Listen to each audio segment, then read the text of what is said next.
Thank you for listening to the BJJ Brick Podcast. We'll be bringing you Brazilian Jiu-Jitsu and good times. We hope to flatten your Jiu-Jitsu learning curve, help you get the most out of your grappling ability, and meet your goals both on and off the mat. Welcome back, my friends, to the BJJ Brick Podcast. This is episode 327. Today we have an interview with David Aguzzi from Grappling Industries, the fastest growing grappling tournament circuit out there. Really amazing how much they've grown in the past. And they have an interesting format that gets its competitors a lot of matches. So we have a lot to talk about. We talk about that, of course, and we get some tips for competitors out there. And it's great that David also trains himself. So we have a lot to talk about on that. My name is Byron. I'm here with my buddies Gary and Joe. I've got a quote this week. Last week we had a quote from Robert Frost. I figured we'd keep that going because he kind of threw Gary for a loop. So the quote is, "Good fences make good neighbors." And that's Robert Frost. And I can think of several times that this has been true as far as having a good boundary between, like in relationships, is very healthy for that relationship. Joe, what do you think about that one? Yeah, I don't have a lot of boundaries up with my jiu-jitsu teammates, I think that's one thing I like about jiu-jitsu is the fences come down. I do think it's a good way to go through life, kind of be cautious, be careful. But yeah, that's one thing I like about jiu-jitsu is some of the fences go down. There may be some real application here for instructors. I don't know, Byron, you're a lot further moved in that direction than I am, but I imagine there's some pitfalls that might be there if you get too close too fast with your students. But in a general sense, I don't have a lot of walls up between me and my teammates. How about you, Gary? You know, I was thinking the same thing. I wasn't too keen on this. Good fences make good neighbors. Gary's just not too impressed with this Robert Frost fellow. Hey, Gary has had to buy a new fence within the past year because of I have. the It storms. costs quite a good money, but because, like what Joe said, there's not very many fences with teammates. I had a couple teammates put the fence up for me. Did a really good job. So there. If maybe Literally, I had, as you say. yeah. If I had a good fence up, maybe I wouldn't have known about these people and would not have been able to use them to put my fence up. So there. So your broken down fence gave them an opportunity to do something nice for one of their teammates, gave you all an opportunity to get closer. So yeah. maybe bad fences are the key. But here. well, Okay. I don't know about bad fences because it ruins your property values. But let's just take this straightforward. If you have a big fence and you don't try to get to know your neighbors, and I'm not a guy who likes to hang out with everybody, especially if I have nothing in common, but I do think lowering the fences and meeting more people and getting to know people is going to make your life better. This is Unless funny. you live next. We don't. Sorry, Gary, go ahead. I was going to say, unless you live next door to a bunch of criminals. Oh, okay. Speaking of criminals, we don't have very many fences in my neighborhood. The only fences we have are to keep animals in. I live far enough out that some of my neighbors have horses and stuff, but Awesome. yeah, other than that, He not is much in in the way. Texas. Yeah, I live in Texas, so Everybody has horses in Texas, right? Their transportation to town, whatever you want to call them. Anyway, so I brought home an expired smoke signaling device from one of our vessels. And the way these things work, you're out on the ocean, you pull a lever on the side of the ship, and this whole apparatus gets jettisoned off the side of the boat. And as that happens, it pulls a pin and it activates this orange smoke. And it can be seen from miles. It spreads a long ways. I'm not really sure how far it spreads. It's not something we don't set them off as part of our, regular drills or anything. But I brought one home. I had some friends over last night, and I said, let's just see what this thing does. It was about 4 p.m. I got to talk to about a half dozen of my neighbors, the fire department, the sheriff. I mean, there was orange smoke for miles. So I want to hang out at your house, Joe. Hey, I've got another one left, and I've got some flares, so come on over. Man, yeah, that went over the fence. So my interpretation of this is a little bit different than your guys'. The idea of the fence is just proper boundaries. Like if I have a dog and my fence keeps my dog from using the restroom in my neighbor's yard. If I had a hole in the fence and my dog went over there and leaves a mess behind in their yard, my neighbors might not like that. They probably wouldn't, and they might become upset with me for something that could be prevented by just a little bit better of a boundary. And the same thing with just even like jiu-jitsu. You guys have, like you say, you're pretty open with your team. You're pretty relaxed with them. But Gary, if I came to live with you for a night, let's just say I had troubles at the house, whatever, and Gary, I'm coming over. My house is upside down or something like that. So I'm sure Gary would be very accommodating and welcome me in. Yeah. Actually, the first thing I think about, that's awesome. I got a training partner sitting there at home. I'm dead serious. That's the first thing I thought of. I was like, this would be great. Let's take this a little bit further, though. I want to go a little farther, too, before I let you in. But you were talking about the neighbor's dogs. When my fence was down, my neighbor's dog from next door would come over to my house all the time, would come up to my porch, would actually let that dog in the house. And I got another friend. You're another a dog person, friend. That's for sure. And basically, it made my life even better. Once the fence came up, I really did miss seeing the next door neighbor dog, Denver, come over. So I don't know how I feel about this Mr. Frost guy. Okay, go ahead. Sorry for okay, that one's off the table already for Gary.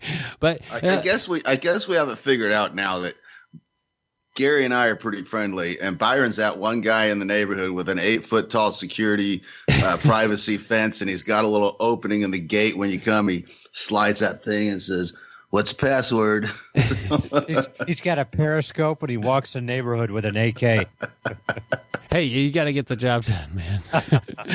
No, but Gary, you could think of it, maybe if I'm staying at your house for one day, that's you're more than happy to help. But if it turns into a month or 2 months, or I'm eating all your food, or I'm like making a big mess everywhere, eventually the lack of sort of boundaries or some sort of kind of rules turn our friendship into like, this fire guy sucks, man. This guy, he needs to get out of here and get his life back together and get out of my house. That's kind of like, we do have boundaries on things. You wouldn't do that, though. That's the type of person you are. You don't know. And you're not a neighbor. You're a friend. When I'm around food, I'm going to eat it, Gary. So if you've made some food or have some food in the fridge, it's going to be in trouble. Yeah. The one thing I can make this to jiu-jitsu, good fences make good neighbors. And taking it to jiu-jitsu, besides, like Joe said, let's bring the fences down with our teammates. But good fences, I'm thinking of frames. We have good frames. My neighbor can't pass my frames to come over and steal my beer, which basically means passes side control, and next thing you know, he chokes me out. By having a good fence, he's not going to be able to pass into my side control, and maybe I can, get my offense or my sweeps working. Yeah, to further relate this to jiu-jitsu, I suppose the definition of a good fence changes dramatically from one context to another. What you're trying to accomplish. Are you really trying to protect yourself? Or are you just trying to have a little privacy? Are you trying to keep a couple of Dobermans in the yard? Or do you need to have a better fence to keep a couple of Chihuahuas and Dachshunds? Because those things can escape, man. So the definition of a good fence changes with context. And Gary's talking about frames, and I would agree with that. And with frames and different techniques, there's always kind of a best technique, something good. You have 5 things you can choose from in any position. There's always a hierarchy, an order in which they're from the best to kind of the last ditch. This is just a Hail Mary. And so, yeah, fences are good, but you got to have the right fence for what you're trying to accomplish. I kind of butchered that, but I think you guys probably get it. That's good. So this fence has fallen down. But for a off the mat lesson this week, we typically will bring something in from like a side story, like Joe lit off some big firework in his yard and caused a signal to be seen. Who would have thought? What an awesome neighbor. Who would have thought, Joe, that a smoke device meant to be seen for a long ways away would be seen for a long ways away and attract a bunch of people and authorities? Oh my! So besides Joe's, which we're not going to use as an off the mat lesson, well, I think we're going to use one of Aesop's fables just to test it out and see what you guys think. There's a million of these, and they're kind of kid stories about usually about animals, and they are talking to each other, but there's usually a life lesson in that. And this one is the wild boar and the fox. The fox is kind of a troublemaker. He likes to go in and stir some stuff up and just kind of talk a little trash. And he notices that the wild boar is sharpening his tusk against a tree. And the fox is like kind of, playfully like, I don't see any dangers around here. Like, what are you doing? Is there some danger I can't see? Like, kind of joking and mocking him. And the wild boar is like, yeah, that's true. There's no dangers around here right now. Then he says, but when the danger does come, there will not be time for me to do such work. My weapons have to be ready for use then, or I shall suffer for it. And basically, the wild boar is kind of, you can think of it as practicing martial arts. He's getting ready for something that might happen, a confrontation with, I don't know what wild boars fight. Anything that gets lion. in their neighborhood. Anything that gets in their neighborhood, man. Wild boars are mean. So, okay, yeah, that Joe has more in Texas. They're quite the issue. But he's at a time of peace, preparing for maybe a time when there's not peace, and that's martial arts in general. We all get to training jiu-jitsu, and eventually, for most of us, it becomes like a fun activity. But in reality, we are sharpening our tusks. We are becoming better at defending ourselves and fighting if the situation happens. Hoping that it doesn't, but if it does, hopefully we'll be more prepared than if we didn't sharpen our tusk. I'm going to keep this off the mat. Well, Gary thinks about how it relates to on the mat. I'm going to keep it off the mat, but it does relate to jiu-jitsu. I think the main moral of this story for kids is so you don't wait till the last minute to do your homework. You don't wait till the last minute to study, because you never know what might come up later, right? You don't put things off till tomorrow that you can do today, kind of thing.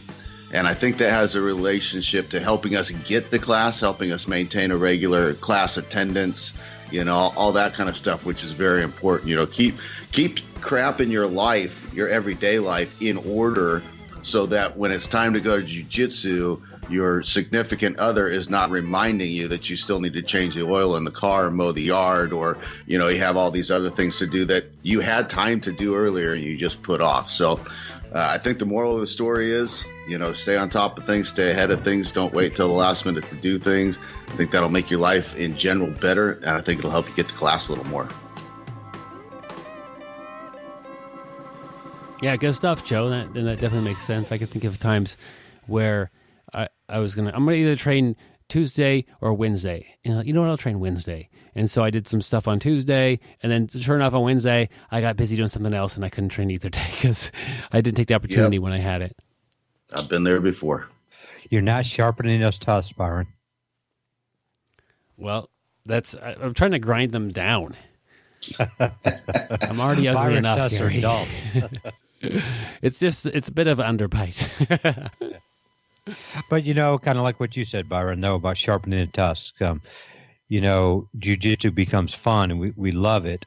But I don't know very many people who just train jiu-jitsu that aren't trying to get better. Byron and I rolled yesterday, and, we're showing each other little things that work for us to make us better. I mean, I love jiu-jitsu. I love the sport. I love to go out there, but I'm always looking to get better, to sharpen those tusks. And as my tusk gets sharpened, the game even becomes even more fun. Yep. I was thinking when my son was in high school, he wrestled a couple years, and he was always that kid. He wasn't trying to wrestle 3 weight divisions lower than it was, a pound or two over, and he'd just go through the week like it was no big deal. And then Friday afternoon, come home from school, and my wife would have dinner. He's like, "Oh, I can't eat." It's like, what? Yeah, I'm still 2 pounds over, and he's always that kid that's spitting in a bottle on the way to the tournament and weighs in, and he's just barely under, barely makes it every time. And you think about a lot of jiu-jitsu practitioners, we're not in great shape, even guys that compete on a fairly regular basis. And it's just not uncommon to see a guy 8 weeks out and he's got 8 pounds to lose. 7 weeks out, he's got 8 pounds to lose. 3 weeks out, he's got 8 pounds to lose. And then the last 10 days, he's, putting on a sweatsuit and sitting in a sauna, and it's got to make weight, got to make weight, got to make weight. And so I'm not much of a competitor. I'm not trying to point fingers or be critical, but I've seen it before. It's like you had a month, you could have dropped a half a pound a week each week. And now here we are, 8 days out from the tournament, we're panicked. So I guess that's probably another good example of how you could use this, this life lesson to make life easier on you. Yeah. I can think kind of like going by what you were saying there, Joe. I tell myself, every week I'm going to start eating better, eating more vegetables and, cut out some crap in my diet. And, every week it's like, well, I'll start again next week. And then next week comes along, and then pretty soon I look at myself in the mirror and it's like, boy, I should have started like 4 weeks ago. I'd be in a lot better place right now. But the best time to start, Gary, is right 4 now. Weeks ago. The second best time to start is right now. Yeah. Same thing with jiu-jitsu. If you're relatively new to jiu-jitsu, you're just starting out, we have an audiobook for you, Your First Year of Brazilian Jiu-Jitsu. It's much like a podcast. It's basically me talking to you about what you're going to experience in your first year, giving you some tips and some guidance through that year. It's about 2.5 hours long. It's $11.99. There's a link to our shop, BJJ Brick Shop, in the show notes. Check it out. It'll pop right up there, and the plan is that it helps you get to the first year, helps you get this incorporated into your life in a way. Because we all get to the mats starting out. It's really fun, exciting. It's all new and different. And then about a few months in, maybe towards the end of the year, it's hard. Jiu-jitsu is very hard, and I don't want you to get burned out in that first year and fail to find some of the main joys in jiu-jitsu and get stopped by some of these hurdles that might be presented to you. So we'll get you past those. That's the goal, and you get you onto the mats and into that second year with a smile on your face and success. Getting rolling to your best of your ability at the end of that first year. So it's an audiobook, $11.99. It's in the BJJ Brick Shop.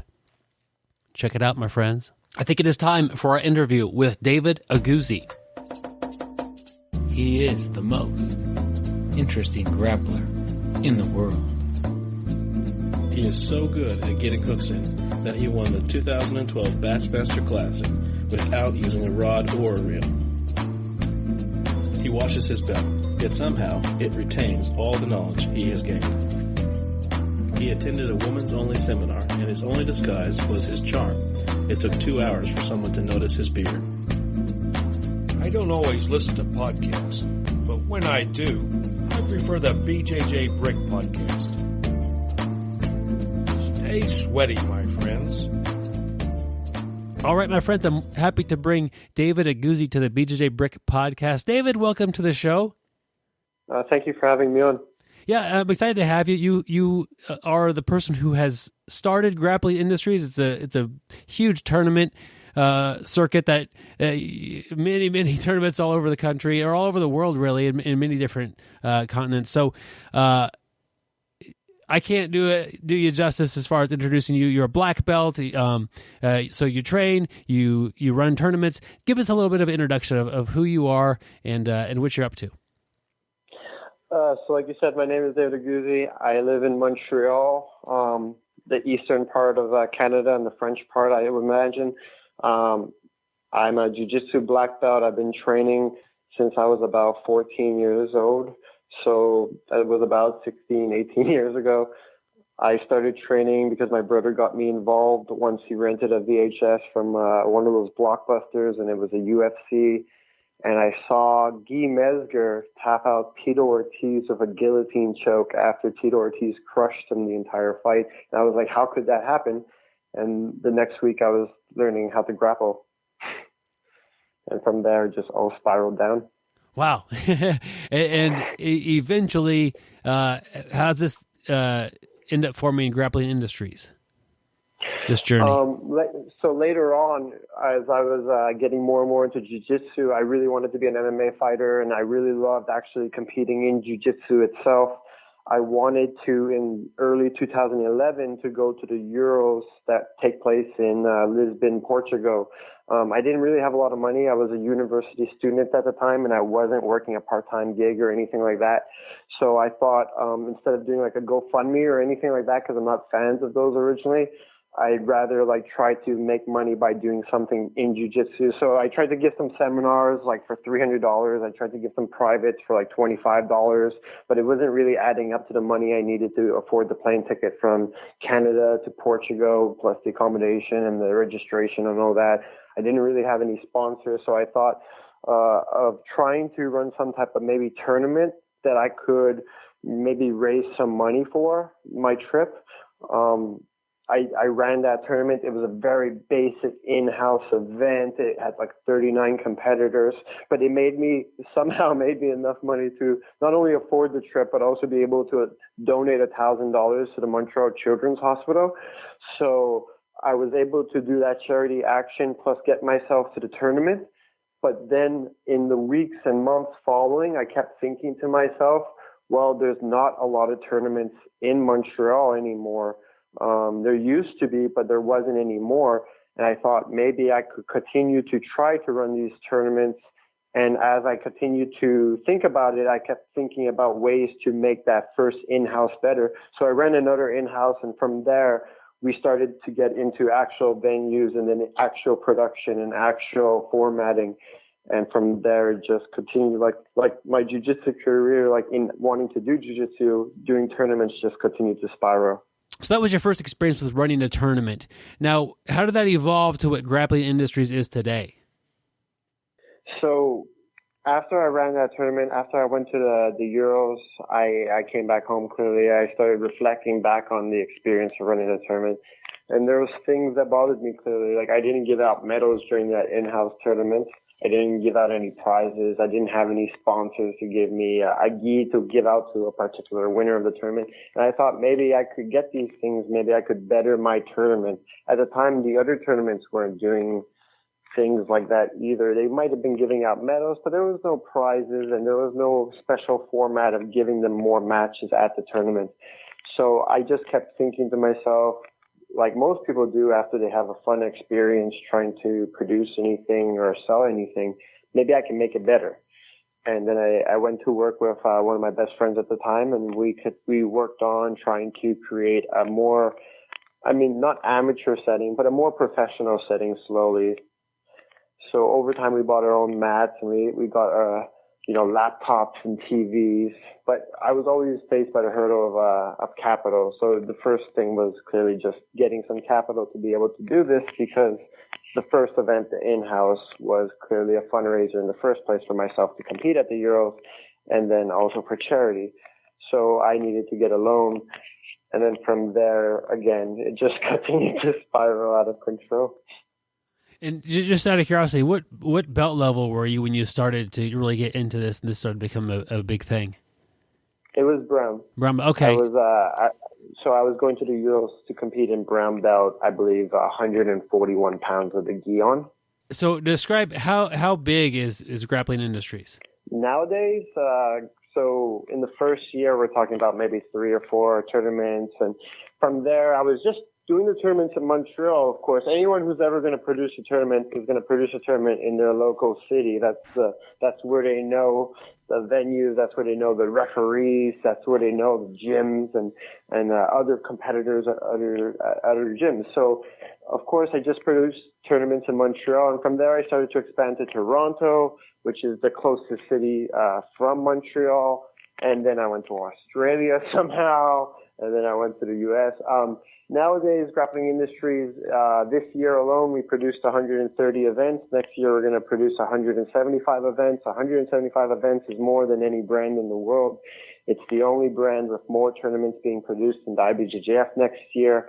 Grappling Industries is now a $4 million per sales per year company. Next year, we're expecting to do $6.5 million in sales.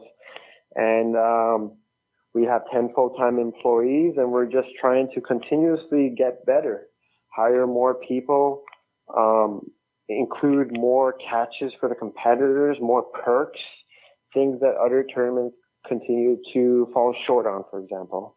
That's where we want to be special. So, yeah, that really sounds amazing how much you've grown in such a short amount of time. What sets your tournament apart from most other tournaments? What do competitors get out of it? Oh, the biggest thing there is definitely the round robin format. So the typical jiu-jitsu tournament, as we all know it, is typically you go there, you compete. If you lose your first match, you're done. You're out of the tournament, right? And the winner advances to the next round, and so on and so on. At that first tournament, we were talking about the 2011 in-house event. Someone came up to me at the beginning of the day. They're like, what type of format are we running? And I was like, what do you mean? And they're like, are we doing single elimination, double elimination, round robin? And I was like, round robin? That sounds kind of interesting, because there's only 39 competitors at this original in-house tournament. I mean, it's not going to take that long to run in a round robin tournament. There's only like five divisions. So I decided to run a round robin division for these competitors, which basically meant at the time that everyone in the division was going to fight everyone else. Today, it's in divisions of 5 competitors. You're going to fight everyone else. And in divisions of 6 and over, you're going to have at least 4 matches. You're going to be in a pool of 5 competitors, and then there will be playoffs. That is a massive, massive difference compared to the single elimination format of like the IBJJF, where you might pay $100, $120. You'll go to this tournament, and half the competitors who signed up will be out after the first round. Where at Grappling Industries, in a division of like 10 competitors, you have to win 6 or 7 to win the division, just like the other tournaments. However, everyone else who lost will still get 4 matches. So the price per match is actually much lower, where the IBJJF, you might lose your first match and pay the $100 for that loss. At Grappling Industries, you could still get an additional 3 more matches for a lower price point. And that's where it started to make a difference, especially for white belts, blue belts, kids, teenagers, where, you know, they're newer to jiu-jitsu. They're not here to compete, but most people are going to competitions to test themselves, to see where they stand on a competitive level, to maybe get a belt promotion soon at their gym. By offering the round robin format, we've offered competitors, especially at the lower ranks, the possibility of taking into consideration gi and no gi. So you go to an IBJJF, you lose your gi, you lose your no gi, you get 2 matches in the worst possible case, right? But in IBJJF, you spent like $200 for that. Where at Grappling Industries, the price of gi and no gi is one price. So you paid me $80, you did gi and no gi, and you potentially, even if you lost every single match that day, still got to compete 8 times. And that is a drastic difference. So David, how do you manage the brackets are the wrong word, the divisions, as far as if I'm in a division and there's 20 people with my same weight and skill level, or if there's 5, like how am I going to compete 20 times, or how do you break that apart? All right. So in the absolute divisions, because our absolutes are pre-registered for, those are single elimination. Those are more competitive. If you want to do the absolute and you really want to test yourself, that's win you advance, lose you're out. For the other type of brackets, the ones that we're talking about, let's say the really big ones, they have 20 competitors. What we'll do with our platform, smoothcomp.com, is we'll split them up into pools of 5. So each pool will have 5 competitors. You'll fight 4 times, and we'll take the top 1 or 2 competitors per each pool and send them into a playoff. I'm not sure if people listening or you are familiar with like World Cup soccer, for instance, but there's clearly the stages. There's like the season, and then there's a playoff. The best teams advance to the playoff. So that's the kind of the way we designed it, where clearly if there's 20 people in a division, it would take all day to get 19 matches, and most people would have a heart attack, clearly, and it would just be impossible to run a tournament that has 1,000 competitors. But at the same time, once we break it down, we're like, okay, what's a good number of competitors? What's a good number of matches to give competitors? That might be 4. that 4 is still 4 times more than IBJJF when you think about it for a loss. So we break a group down of, let's say, 20 competitors into 4 groups of 5. And then each competitor will fight the other 4 competitors in their bracket. So everyone gets 4 matches.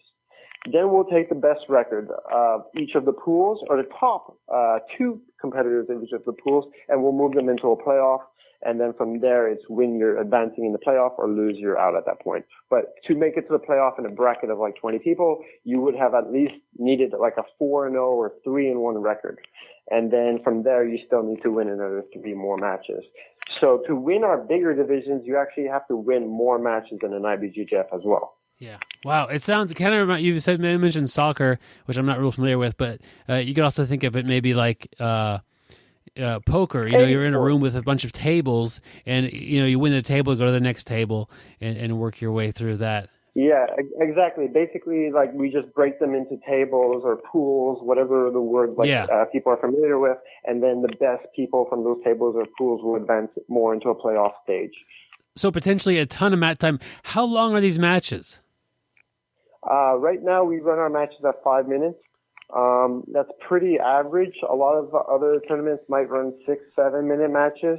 Since we're running so many matches, clearly we needed some like discrepancy on not discrepancy, but lowering the amount of time. So 5 minutes seems to run really quite well, to be honest.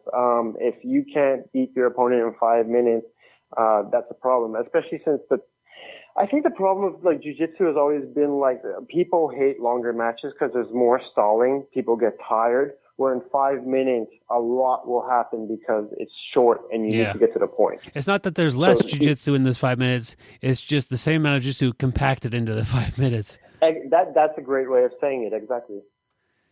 And that way also, you're going to have a lot of matches. They're not all 10-minute exhausting things, and it ends up being the person with the best cardio ends up winning, ends up having that sort of a thing.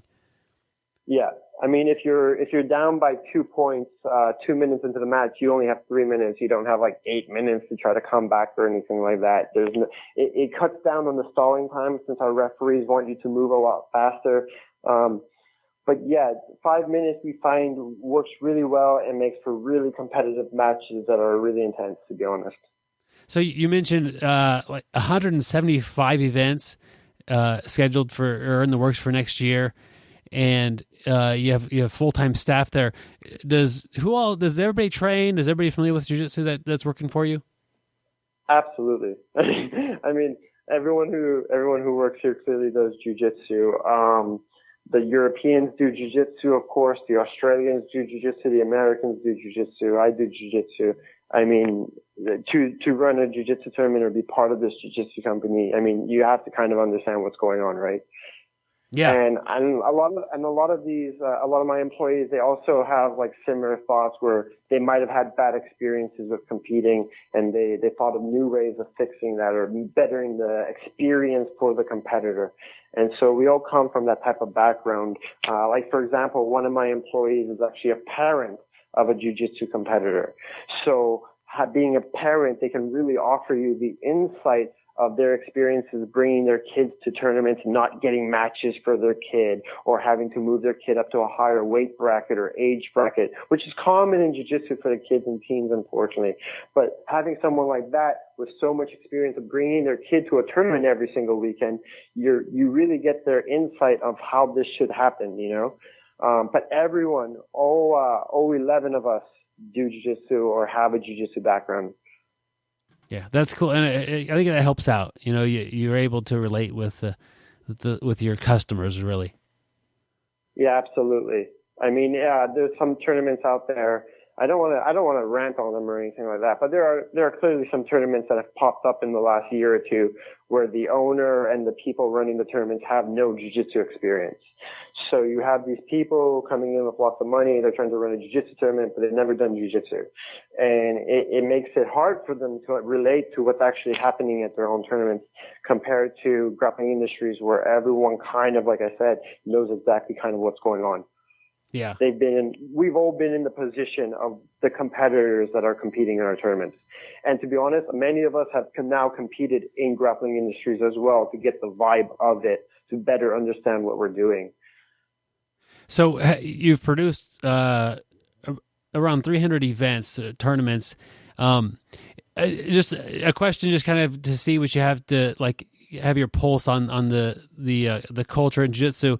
Are more people like worldwide, I guess I could ask you, doing gi or no gi, or how many of them do both? Like, what's your feelings about like where the masses are that are wanting to compete?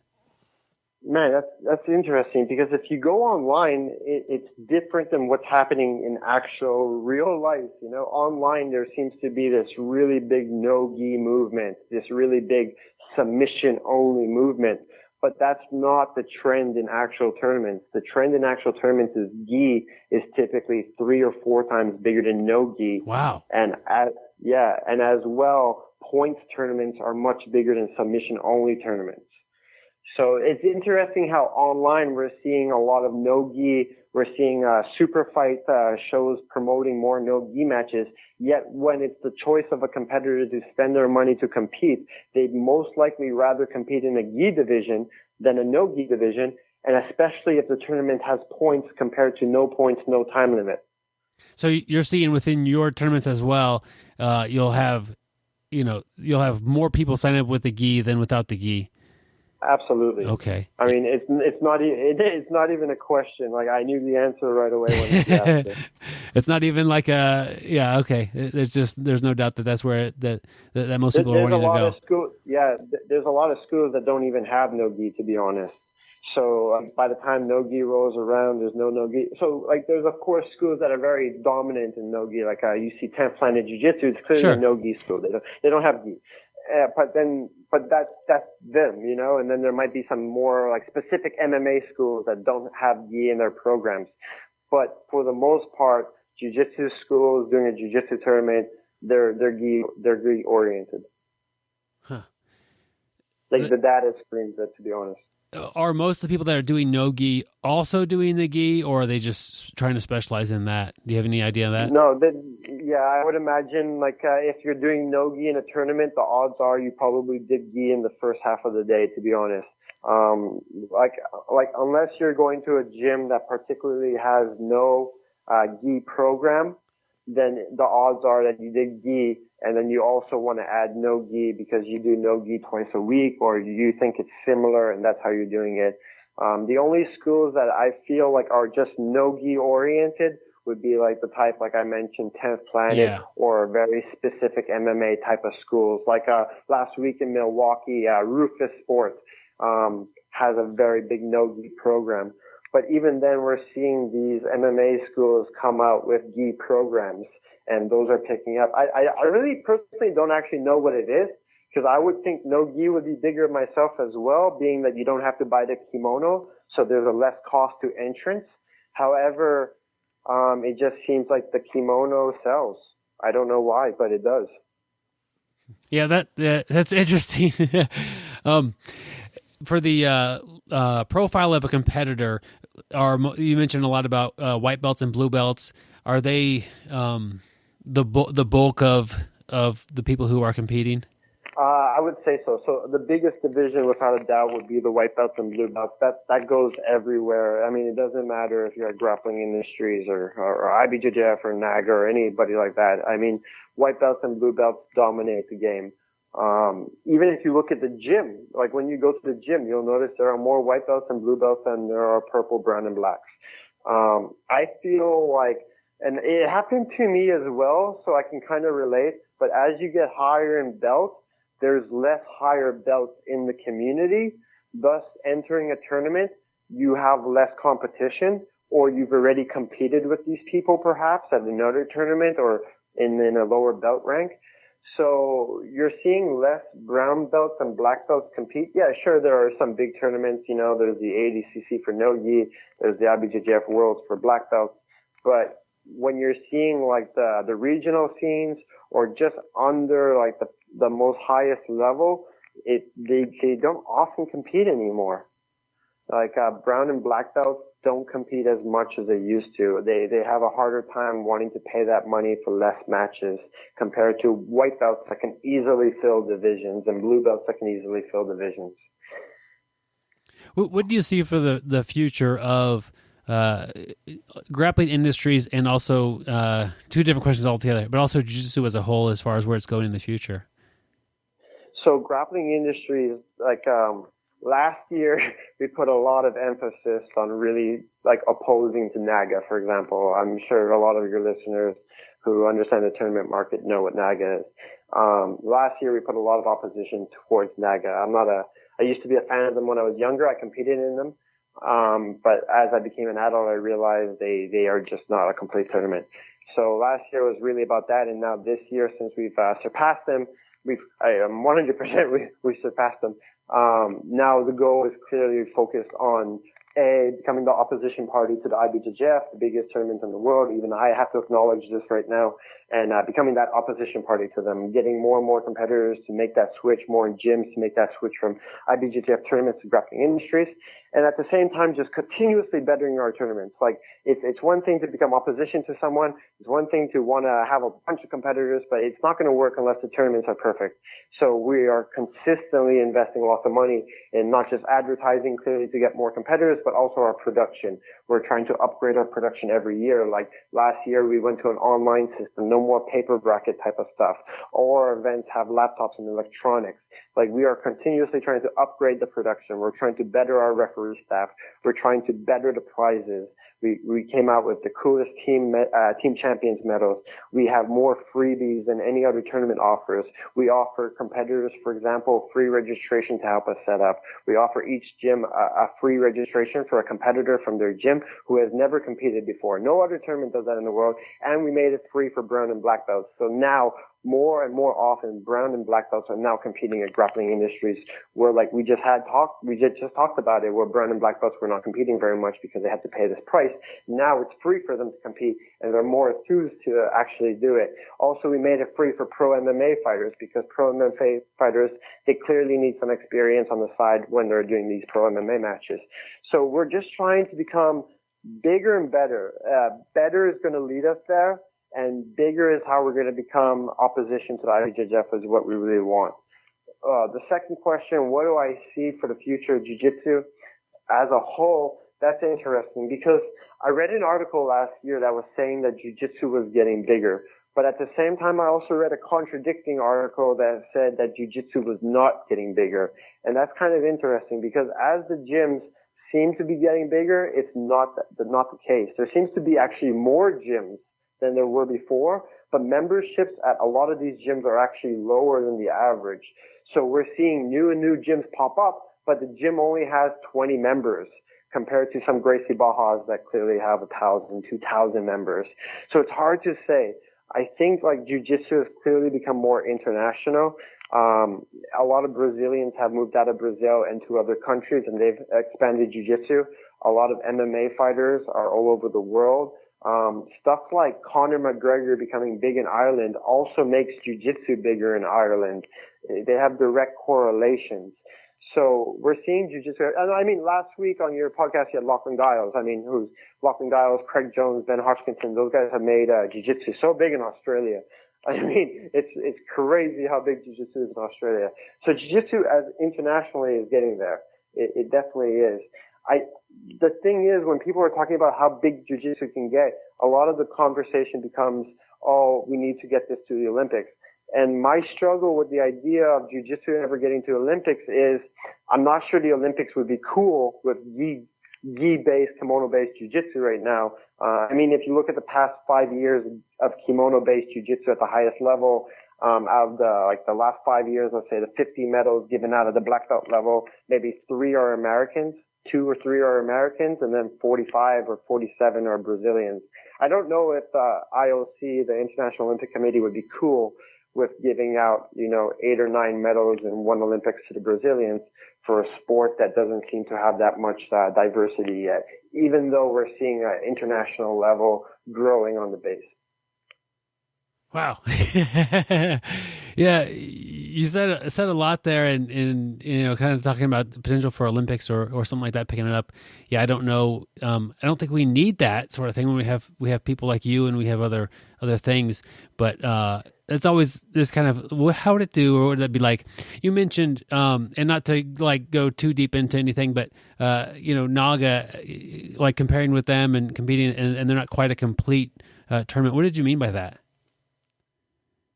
I feel like, well, first, like, we have to acknowledge that NAGA did stem from a karate tournament. They were running karate tournaments, and they started running jiu-jitsu tournaments because they felt like it was making more money. I mean, this is not something I made up. There's an interview online from their president who said that. So we start off with that. Then we go to look at their actual tournaments. The prices have increased year after year, but the production hasn't. The quality of the tournaments haven't improved. And much of NAGA is derived off of this gimmick idea. Oh, we're going to give your kids a sword. We're going to give them a belt. Yeah, but you paid like $120 for an event that you only had one match, I mean, the rules are not very specific to jiu-jitsu. They're kind of outside of the jiu-jitsu bubble. There just isn't an evolution. I mean, NAGA's been in business for 20 years, and there are so many cities they still haven't promoted in. It seems like they're so focused on making money to a certain degree and gimmicks that they're not focused on the actual competitor experience anymore. One thing I can pull out of that, for example, is you can see at NAGA's, there's giant merch stands. They love selling merch. I haven't gone into merch myself yet, for example, because I think registrations is what a tournament producer is supposed to focus on. Once I get my 1,000 competitors in every city in the world I produce tournaments in, then I'll come to merch. But for now, I'll focus on the actual tournament, the actual thing people are paying for. I don't want them to come to my tournament and upsell them something else right now. I'll do that later. Right now I want to focus on what they're actually paying for, and that's the experience of coming to a tournament, going to a very smoothly run tournament, which NAGA is not a smoothly run tournament. I want to give them matches, which they get more matches at our tournament than a NAGA.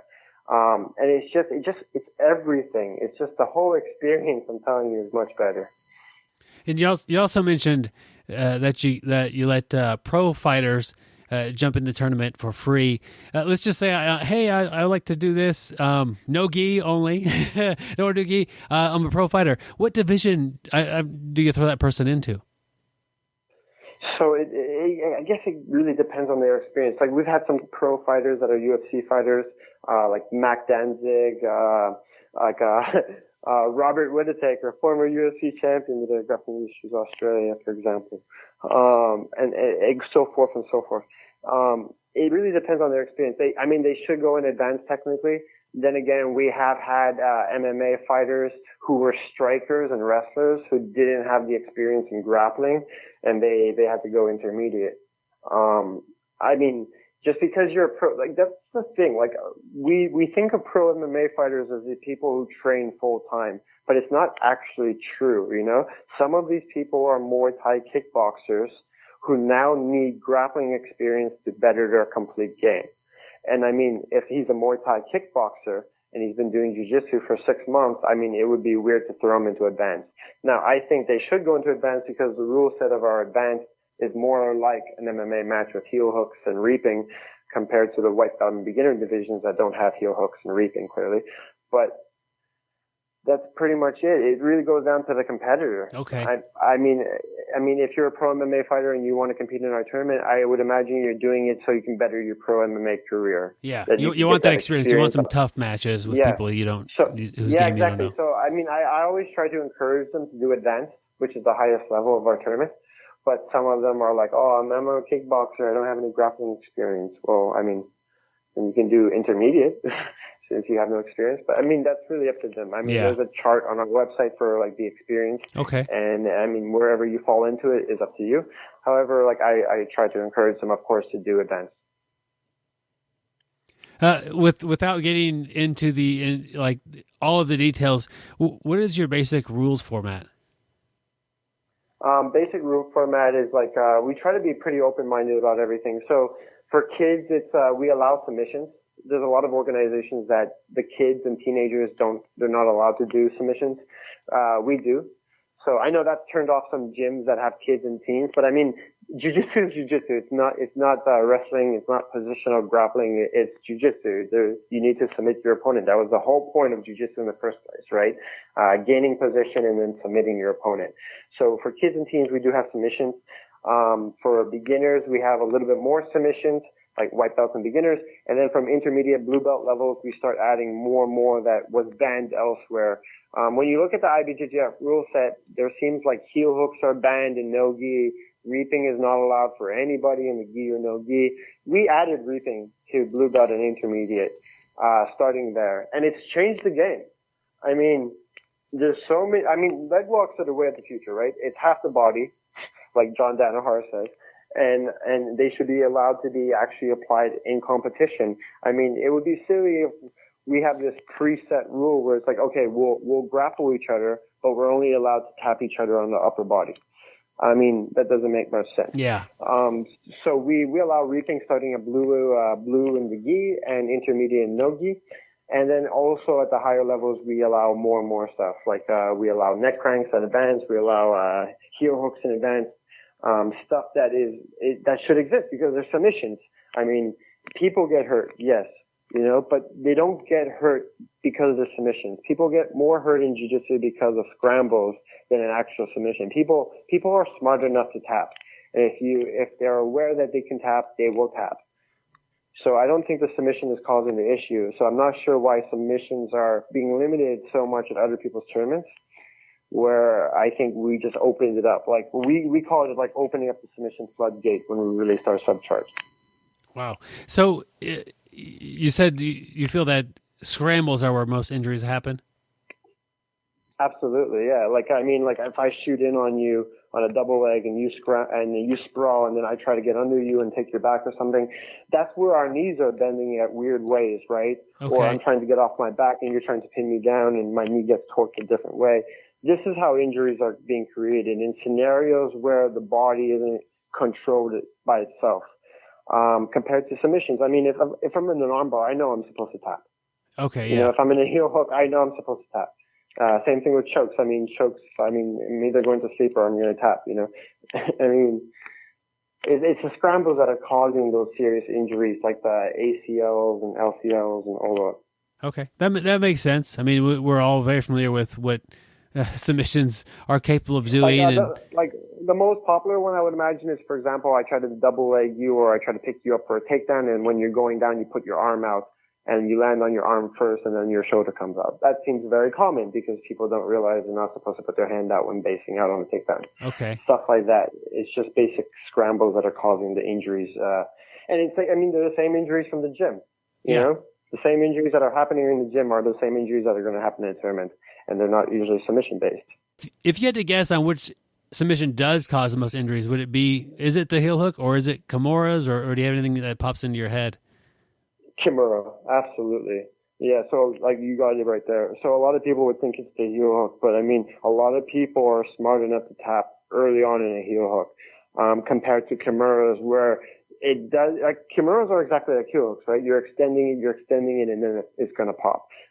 People think that they have enough time to roll out. They think they have enough time to hold on, but they really don't. And they don't understand how weak the shoulder is.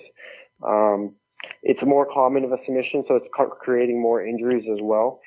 And yeah, definitely Kimuras, I would imagine. Yeah. There's highlight reels of Kimuras breaking people's arms. Oh, I don't want to watch that. I can't. Yeah, I don't want to do that. So the point system, it looks like it's a pretty standard way to get points. Yeah, at this point, look, I don't believe it's the IBJJF point system. I think it's just a jiu-jitsu point system in general. The whole 4-4, 3 points, 2-2s. I think that's where it becomes a legitimate sport. Like the fact that we can score points, there's a scoreboard and points are going up. In basketball, you got to put the ball in the net.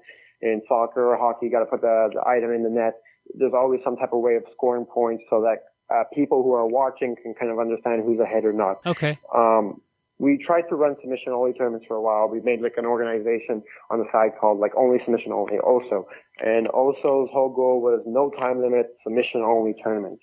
And the one thing we discovered in our experience of actually investing in trying to run these tournaments was that people have a hard enough time trying to submit each other in the gym that trying to convince them to spend money on a tournament to go there and try to tap out someone who's going full blast with no time limit is a really tough sell. So the whole 5 minutes and having some type of scoring behind there being no submission, if there isn't one at the end of the match, that's what's working. The whole point structure. Yeah. So here's the thing I've talked about on the podcast, and I think about sometimes, but hear me out on this one, and I'd like to hear your opinion. And I'm definitely open to changing mine, but I don't understand why knee on belly is something we give points for. To me, I classify it under a variation of side control. And there's several side controls that are very dominant. Knee on belly doesn't create a lot of submissions. I mean, if you look at where submissions are coming from, they're coming from the back, they're coming from mount. There's more submissions from guard than knee on belly. It's just kind of a variation. It is derived from striking, from the striking arts. It's a good place to strike from. So that's just my thought about. I don't understand why. I think it's an old thing that it's always been that way. We give 2 points for knee on belly, but it's just a variation of side control. We don't give points for variations of other positions. Like in theory, I could, once you get to spider guard, that's if you're good at that, you're really going to be able to do some work from there. It took some work to get to that position, but it's still guard. So do you have any thoughts on that weird tangent I took you on? I understand where you're coming from, to be honest. I was actually thinking about something similar the other day where people were asking me what's the difference between a sweep and a reversal. How come reversals are not credited, right? Yeah. I mean, if I go from the bottom to the top, shouldn't I get 2 points just like a sweep? Why is it that I have to use my legs or be in some type of open guard or guard position? And the answer to that is like, would you give someone 2 points for being under mount and then bucking them over into someone else's guard? Not really. Whereas the knee on stomach, it's interesting. Yes, it is a side mount, but to actually transition to knee on stomach is not that easy, actually. Once you try to it's really hard to actually get your knee onto the stomach because the person's trying to hip escape. The moment you make some room to put your knee on their stomach, they're going to make more room to hip escape again. So the actual getting your knee on the stomach, actually getting your other leg out seems to be kind of hard for most people. Then again, I think the reason it is credited with 2 points usually is because once you get there and you actually establish a strong knee on belly control, that's where it can cause pain to the opponent underneath, unlike the side mount. The side mount is really just chest to chest or rib cage to rib cage, and then you're working for a submission or a mount or a north-south from there. Whereas the knee on stomach, you're really trying to put a lot of pressure into the person. Which a lot of the time side mount can't form the same amount of pressure. I'm not sure if that's the best answer, but that's the way I'm seeing it from, I guess. Yeah. I appreciate your take on it. It's just, if you compare side mount to mount or to back, those are all drastically different. And I think it's kind of a gray area. Do you find it easy to get to knee on stomach? I don't have a hard time getting the knee on stomach, but I don't put a lot of pressure either. I use it as a transitional thing, and I do like to apply a lot of pressure from my side control with like rib to rib pressure or shoulder on the jaw a little bit if I need to. The problem I have with knee on stomach is more when someone goes there for only 3 seconds to get the 2 points, and then they go back, Now, if they're going to knee on stomach to really put the pressure in, especially in a competitive setting where there is points being scored, that's different because usually they're going to hold on to it until they're either going to lose it. Because once a really competitive grappler gets a really solid knee on stomach on you, they're really going to attack the gi chokes or they're going to spin for the armbar most likely. And that's where the bottom competitor now goes completely defensive. Yeah. Whereas in side mount, let's say you were just on top of me in side mount, I could still rest a little bit until you make a mistake, and then I can try to hip out or whatever. If you get onto knee on stomach, it's no longer that I can rest. No one's resting on your knee on stomach. That's a good point. Right? Like, no one is resting on their knee on stomach because, your knee is going into either my chest or my stomach. Some people are putting knee on stomach on people's necks now. It's crazy. But the moment you do get that tight knee on stomach, I'm worried. I'm panicking because, you might get a grip into my collar and now you're going to go for a crazy gi choke, or you're going to grab under my armpit and you're going to try to get an armbar, or you're going to pin my wrist down and get a kimura. It creates a panic from the bottom of knee on stomach that I feel like doesn't exist under side mounts all the time, maybe. I think just this has always been something I wonder about. Tricky question. Same thing about with the mount. Like if you have mount on me, okay, I'm trying to work, I'm dealing with it, it's a bad spot. If you move up and now my arms are up and you like an S mount, that's a different mount entirely, and you're going to probably submit me within a few seconds. But there's no points for S mount. You know what I mean? Yeah, it's the whole thing is trying to get to mount that makes it complicated. It's the transition from side mount or knee on stomach to mount that makes that whole transition like worth something. Like it's hard to mount people at a really, really high level. I know some high level people that haven't been mounted in a long time, for example. So getting that mount is like why it's worth the most number of points.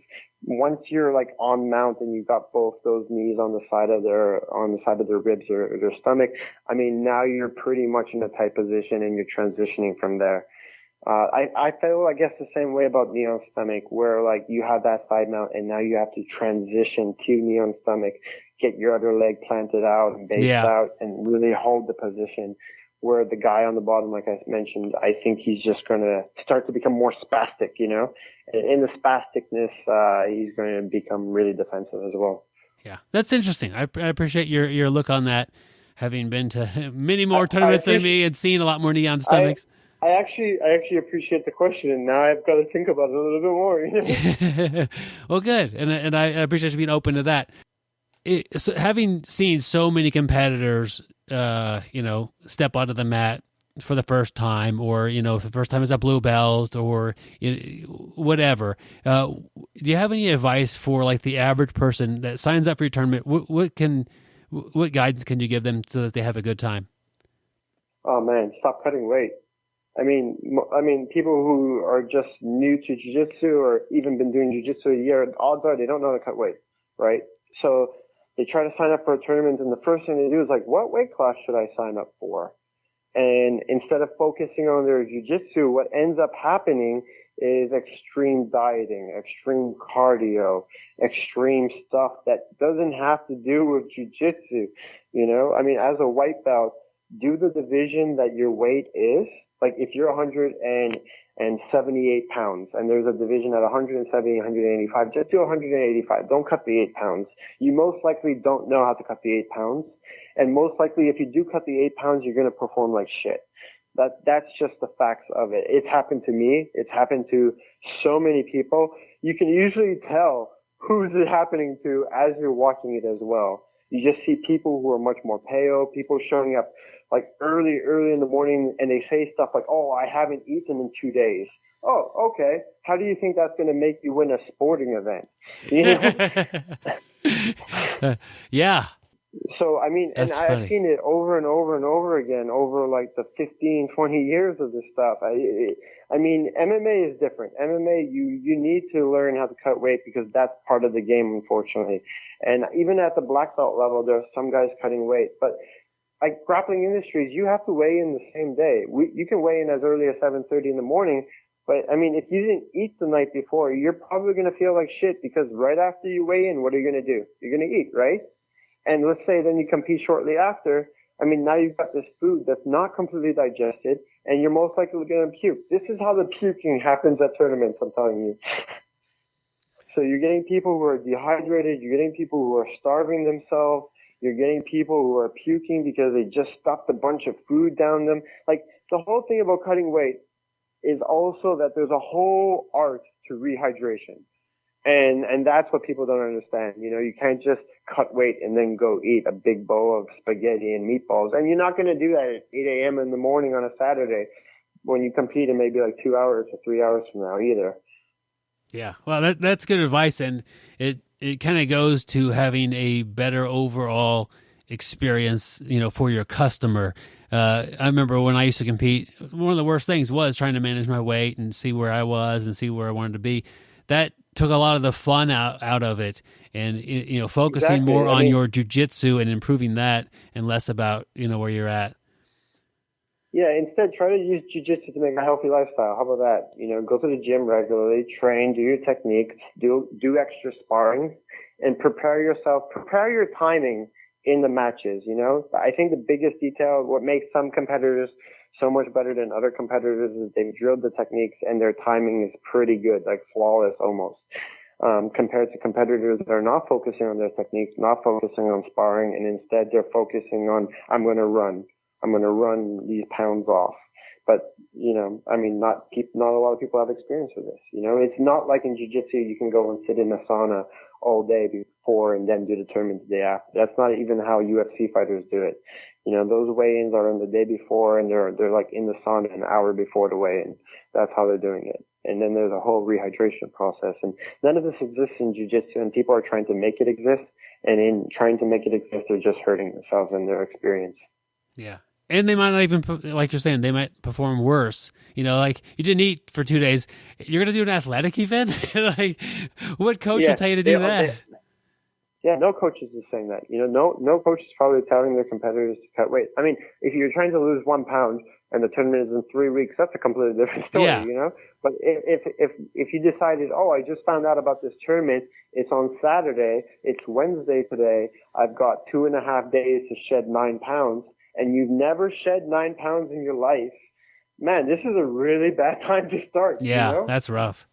One other, I keep thinking of random stuff. I got you on the line here, and I just have questions just kind of about the industry sometimes. So you have a tournament established in a city. When do most people sign up? Are they signing up last minute? Are they signing up months ahead of time? Is there like a bell curve there? That's a solid question, because a lot of people kind of ask sometimes, like my division seems kind of empty, but they're asking like 2 months in advance. You know what I mean?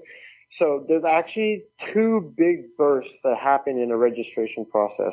One is prior to the early bird registration ending. Usually there's like some type of smaller price point that competitors can get into the tournament. So for us personally, it's about 14 days before a tournament, we have this early bird ending, which is you can register for our tournament for a smaller price. During the Friday and the Saturday of the early bird ending, like registrations get jacked up. Like a lot of people register because they want that smaller price point, clearly, right? Then from that point, the 14 days to the 4 days before our tournament, we close our registration 4 days before the tournament, so we can put brackets and schedule online so everyone can actually know what's going on clearly. Those last 2 days, those last 3 days, that's when the registrations really come in. I would honestly say like 30 or 40% of the tournament registers in the last day or two of early bird. And then I would say like sometimes 40 to 50% could register in the last 2 days of the entire registration process. Wow. So it could be a week before a tournament, for example. Like I'll give you an example now. Like, we have a Manhattan tournament on November 16th. And right now the tournament is sitting at like 280 registrations. That's after early bird, right? Like the 2 days leading up to early bird, it was like 100 people, then it went to 280. I'm saying in the last 2 days of the registration of the Manhattan tournament, at least 200-300 people are going to sign up. And that's crazy. Like in a 48-hour period, as many people will sign up than the entire month, 2 months, 3 months prior that we had announced the tournament. It'd be weird to look at it, but I wonder if the people that sign up earlier typically do better. Like if that's even a thing. Yeah. You have their names and you have who wins. It would be interesting to see if that's an advantage to sign up 2 months before and train for that. Yeah, I'm not really sure. I posed the question online a lot of times, and the response I usually get is that people have to make decisions, right? They don't know if they'll get injured ahead of time. Yeah. They might not know what weight class they want to do, like we just mentioned. Some people are going to try to cut weight, clearly. Some people don't know if they have work scheduled for that week or weekend as well. It's hard to say 2 months in advance if I have a full-time job or I work night shifts, if I'm going to be able to go to a tournament on that Saturday or Sunday particularly. Yeah. Any idea what percent of people just don't even show up? I mean, that's obviously not a positive thing, but some people get interested. People maybe get too nervous to do it, or maybe, obviously some percent, don't come in and compete, and they sign up for it. They got like 99% there, and then they just didn't do it that day. Yeah, it's a small number, but it definitely does happen. I'm not sure. Like, I don't really have a stat on it, but I would say maybe let's say 3 to 5 people out of 100 people will not show up for the actual tournament, even though they paid. They won't email in. They won't say anything. They just won't show up. I can tell you, like a couple weeks ago in Detroit, a guy did show up. He showed up at 8 o'clock in the morning. He weighed in. He wasn't feeling good. He went out at 8. He didn't feel good again, and then he just never showed up for the day, and then emailed back like 3 days after the tournament being like, hey, this is what happened to me. Can I have a credit to another tournament? Yeah, man. I mean, so I mean, there are a lot of those. You know, I mean, a lot of stuff happens to people as well. It's not always because people get scared. Sometimes there's family emergency, or maybe the night before they get called to a shift in the morning. Like for example, there's a lot of active military, a lot of police officers like that they have to just cancel the registration the day before somehow because they got called into their shift. So there's more reasons than just being scared. But yeah, I would say some people get scared. Also, some people are like, oh, my division isn't as big as I wanted it, so I'm just not going to show up. And then everyone else in the division clearly gets one less match, right? So it doesn't help. And you don't, I mean, it is nice having kind of a guarantee that you have some quantity of matches, but there might be one person that gives you the match that really gives you some insight into your own jiu-jitsu, or like you have a favorite match, and whether it's just, you know, you don't know if that person's there or not. Like it doesn't matter if there's 10 or 5, like that person still might be in that pool of 5. Yeah, the more matches you get, the more likely you're going to have a match that stands out to you and you're going to reflect a lot on. I would agree with that. Yeah. David, we've covered a lot of stuff today. You have a lot of tournaments, pretty much constantly all over the place. Where could somebody go to check and see if there's something near them in the future? So the answer for that is grapplingindustries.com. We have an upcoming events tab. Clearly, you go on there and you'll find all our events, be it in nationwide in the States, nationwide Australia. We're almost, by the end of 2020, we'll be in every European country as well. We've incorporated across Europe. So everything as far as our tournaments is on grapplingindustries.com. If you don't end up on grapplingindustries.com, you can find them on our Facebook page through the events tab on the Facebook page. You can find them on the Smooth Comp page through the events. But we're easy to find, especially since we're so consistent that once you find us, it's hard to get rid of us. And if you do find them and nobody else at your gym knows, you know, this is happening, tell your coach, and that way they can get the word out to the other students, and maybe instead of you going to compete by yourself, you end up with a team and have a more enjoyable experience through that as well. Yeah, that was really the idea behind giving each gym that one free registration for a competitor that never competed before. So the coach emails us in. All they have to do is be like, hey, Johnny from my gym has never competed before. He'd really like to try it. Or, you know, I mean, we've had coaches email us because some other students might not be able to afford it. And by doing this, that competitor gets in, the coach now knows about us because they've asked us. And we feel like we're getting a ton of support from those gyms because of these actions.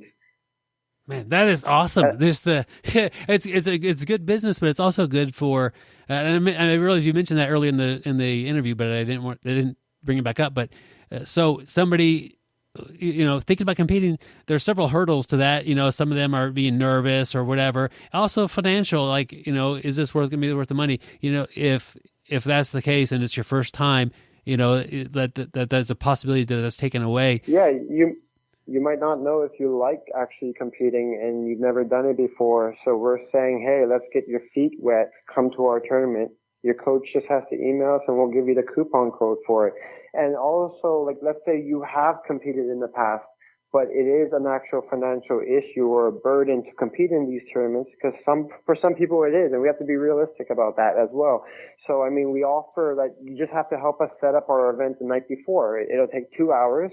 You come to the venue, you work with us on setting up the event, you got free registration. We usually need like 10 people the night before tournaments to help us set these things up.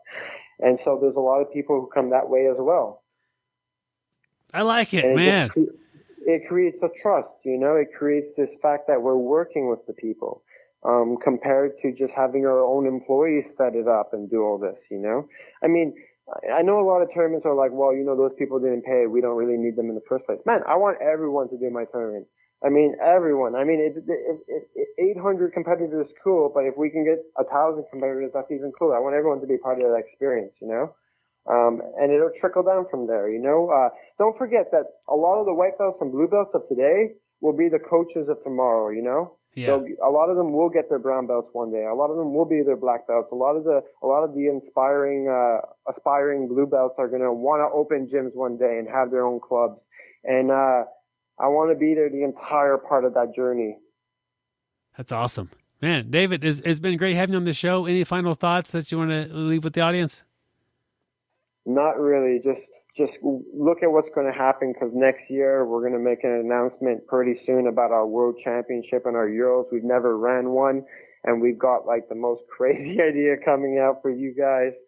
Something really, like I said earlier on, to oppose the IBJJF and really make that swivel and where people are competing. So look out for that on our Facebook page, Grappling Industries, and our website, clearly, grapplingindustries.com. Awesome. Yeah, reach out to me and make sure I know of that. I'll follow you on Facebook as well, but we'll announce that. That sounds exciting. So. Oh, dude, I look forward to it. And I appreciate everyone who comes to our tournaments, clearly. I appreciate all the coaches who pass the word about our tournaments. And I appreciate guys like you too, who give us a chance to like just talk about it, you know, get our platform out to more and more people. I'm sure there are listeners of yours that hadn't heard of me or our tournaments before, and this is just another opportunity to reach those people. So I do appreciate it a lot, and I appreciate you as well. Yeah, thank you, David. It's been a pleasure talking with you. Thank you. And it was very interesting having David on the show. I think he did a good job of explaining his tournament format that they have and some of the goals that they have when they show up into a city near you. And you're going to get some matches. We've all been to tournaments or known people who have been to tournaments that you get one match and you happen to lose it and you're done, or you get a couple. It's just a frustrating experience to train hard for a tournament and then have it not live up to expectations performance-wise, and also just time on the mat. We wanted to get that time on the mat with competitors, so this format definitely does that. A very interesting concept, and I think that the jiu-jitsu community as a whole has really embraced it as we've seen it take off. So thank you to David for sharing that with us, and I thought it was interesting, his advice. Don't cut weight. It's not, if you don't know how to do it properly, it's not going to be for you, and it definitely changes the whole experience, and I can agree more. Back when I used to compete, that would be the hardest part, at least fun part, I would say, of competing would be managing my weight. And if I focused on my training and getting the most out of the experience and not worried so much about my weight, I probably would have competed more often. If you think that this episode is something that a friend of yours would like to hear, please share that with them. That way they'll have a chance to hear it, and it does help us out in growing the show. You're not seeing a bunch of ads come out for BJJ Brick promoting us. The main way we get the word out is by friends like you sharing with your other friends. So thank you for doing that, and your friends should be happy as well if they do like the show. It's nice to share something with somebody. Guys, I found an article this week. And it's about rowing, and it reminded me. I've been I don't know what the differences are because I've just done this once. A rowing sport called sculling. You're on this tiny boat. It's very thin. You're basically like an inch or two off of the into the water. It's like a lot of slim margins, and I was fortunate enough to my wife has a cousin, and he took us out, and he has a 2-person sculling boat, and we're on a flat, no wind lake, and we each got to try it with him, and it was very interesting. It was different than any sort of water boat experience I've ever had. You get to go very fast, and if you make a mistake, like it will rip that oar right out of your hand.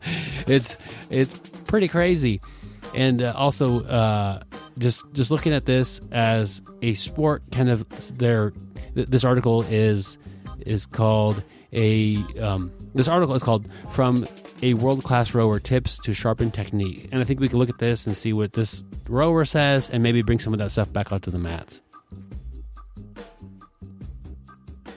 Yeah, so got to the article a little late. I'm just skimming through it, but while you guys are skimming through, I'm going to tell you something that jumps out at me initially, and it's fairly well into the article, but it says there's this thing that something they say, this saying, miles make champions.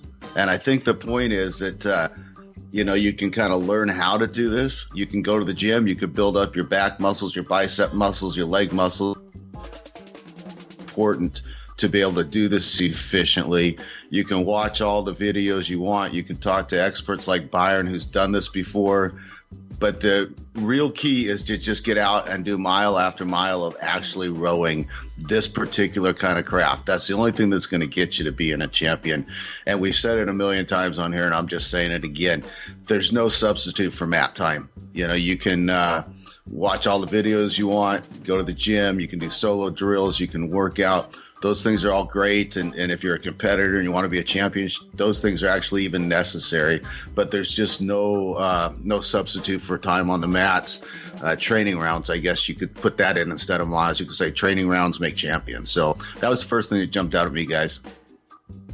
I like what you're saying about that, because I think that really is huge. I see a lot of people that don't want to get on the mat, want to just watch or, tell people they did it, or, it might be a little too physical for them, or for some reason they don't want to get on the mat. But mat time makes the biggest difference. But I also like what she's talking about, how she cross trains, as we call it, jiu-jitsu, how she does weights and, a little bit of Pilates and builds her core. And she said she does it for not only strength, but to prevent injuries. And, it's funny because that one got you, and the prevent injury part got me, because if we can prevent injuries by staying limber, we are going to be able to have more time on the water, more time on the mat to make ourselves better. So I think it's important to make sure we're, on top of just doing jiu-jitsu, or on top of sculling or rowing, whatever we want to call it, we are working on our flexibility. We are keeping our body strong so that we're not going to get injured and we can spend more time on the mat. So to wrap this thing up, there's a lot in this article. And if you are at all interested in rowing or sculling, and I don't even know what the difference is, maybe they're universally interchanged. But I just had a afternoon of trying it. So maybe an hour of experience, but it was really fun. It was very challenging, and a lot of it was the technique part. And with this being the BJJ Brick podcast, where we encourage you to build bricks that are, solid foundations that you could work on and develop and use as good weapons. In bold it has building blocks, and what they recommend is that you sometimes row at like 75% of your stroke rate. So they're talking about the speed, because that's a big part of it, is how fast you're rowing. And slowing down allows you to concentrate on your technique. Who would have thought that's a thing? Do we not say this all the time in jiu-jitsu? When you slow things down, you could have a little more attention to detail. And just to give a little bit of detail about some of the technique, using the right muscles and engaging the right systems in your body, but also so when you're doing this, you want to put the paddle, or I don't even know, so kind of expert, but into the water, and you pull hard with the proper muscles, and then you have to rotate the handle, and you pull the oar slightly out of the water, and then you because it's turned now, it's now flat, like parallel to the water, and you bring it back to the front or to the back. I don't even remember that. So, and then you move it back to position, and then you rotate the handle again and put it back into the water barely, and do this. And if you don't raise that paddle high enough, and it catches the water, or you don't rotate your hand perfectly and it catches that water, it's going to be like it gets pulled right out of your hand. It's like a basic mistake, I'm sure, but just like there's a lot of, you're using big muscles and heavy output, but also some fine details with like rotating your wrist and where your feet are placed are a big deal, and that do add up. If you're interested in rowing as a sport at all, you do need to read the book The Boys in the Boat. It's about the 1936 Berlin Olympics, and it's a team of Americans that were like huge underdogs, and they I don't want to ruin it for anybody, but it's a great sport. If you're interested in sports stories, I'm not, although I have done this once, it seems like I'm a big into this. I'm not really into, boating and being on the water. It's a very expensive sport. But if you're interested in sports stories, this is an amazing story told very, very well. And it's kind of an older book, I think. Well, maybe not. I've read it a few years ago. But The Boys on the Boat is a great story about sports, I guess. I can tell you, I've got a buddy who has a friend who's a rower at Wichita State University, and he's been talking to this rower about workouts. So I have actually been trying to do the same workouts. We've been doing it on the Concept 2 rowing machine at the gym. And I tell you about brutal.